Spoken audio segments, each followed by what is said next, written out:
आजम खान रिहा हो गए। पब्लिक कॉरिडोर और पावर कॉरिडोर, पॉलिटिकल कॉरिडोर, इनके बीच क्या चर्चा है? और एक वर्ग है जो ये कह रहा है कि वो पार्टी छोड़ सकते हैं। यहाँ दो खास लोग हैं, मनोज राजेंद्र त्रिपाठी और आसिम वकार, जो डाउट ही नहीं बल्कि संभावना की कुछ डील हुई है।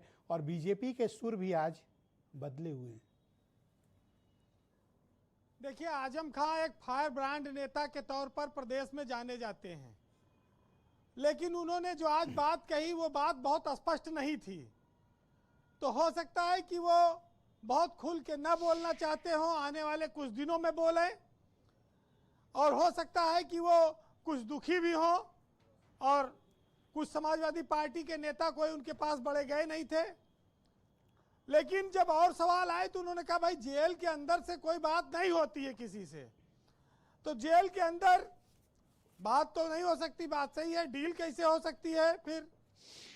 और होने को कुछ भी हो सकता है इस प्रदेश में और देश में।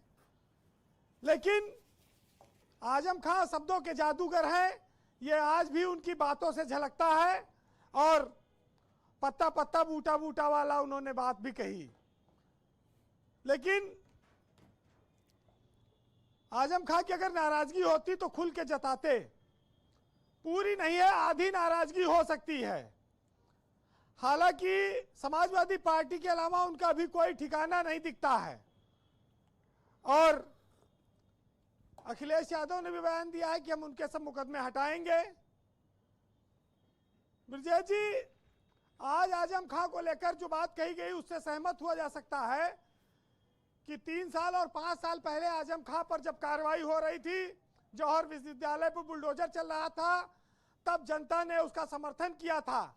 लेकिन आज आजम खां के साथ जनता में और मुस्लिम वर्ग में एक बहुत बड़े संख्या में सहानुभूति की लहर है, और ये माना गया कि उनके साथ अन्याय हो गया है।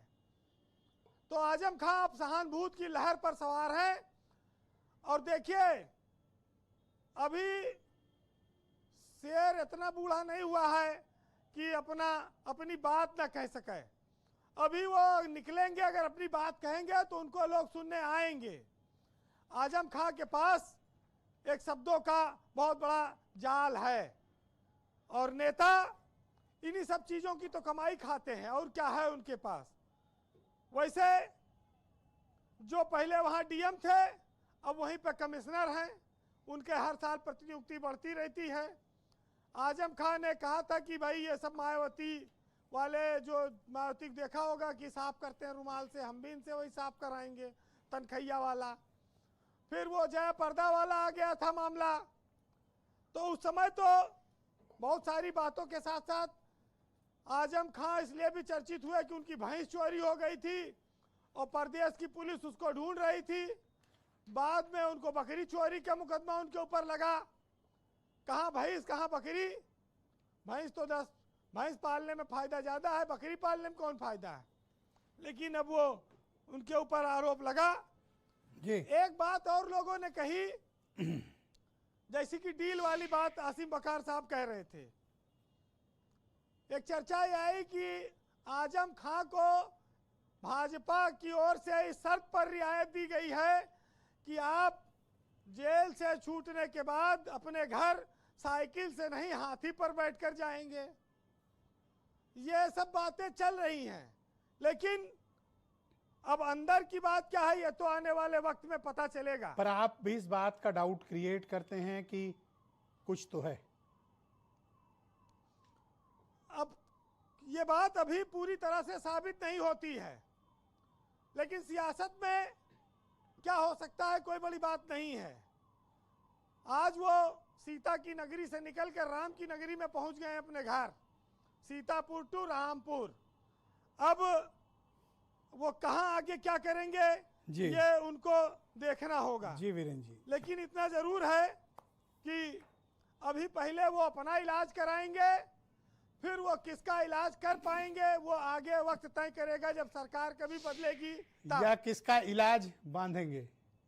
हाँ, उन्होंने कहा ना कि भाई अभी तो हमें अपना इलाज कराना है, फिर आगे का इलाज देखा जाएगा। जी वीरेंद्र जी, लेकिन ये जरूर है कि भाजपा को फायदा उसी हाल में होगा जब वो बसपा में जाएं और मुसलमान का वोट काटें।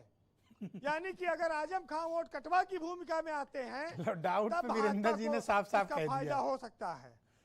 जी फिलहाल इसकी संभावना क्या है ये बीजेपी वाले ज्यादा जानते होंगे, लेकिन वो जी। 23 महीने बाद जेल से निकले हैं, घर का खाना खाएंगे, अपने लोगों से मिलेंगे, राय लेंगे, और कैसे कैसे मुकदमे लगे हैं उनकी। यूनिवर्सिटी पे बुलडोजर चल चुका है, यूनिवर्सिटी छीन चुकी है, ज्यादा काम तो है नहीं, पत्नी और बच्चे भी जेल हो आए हैं, चुनाव लड़ नहीं पाएंगे। क्या होगा अभी बहुत सारी चीजें स्पष्ट नहीं है। जी वीरेंद्र जी कंक्लूड करें।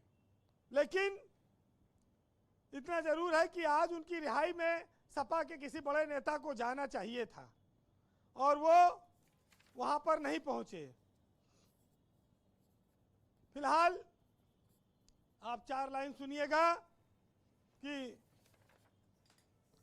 सिर पर आसमान है, पैरों तले जमी है, फिर भी बेचने हैं दिल, न जाने अब किस बात की कमी है, और जुर्म में हम कमी करें भी तो क्या, तुम सजा भी तो कम नहीं देते।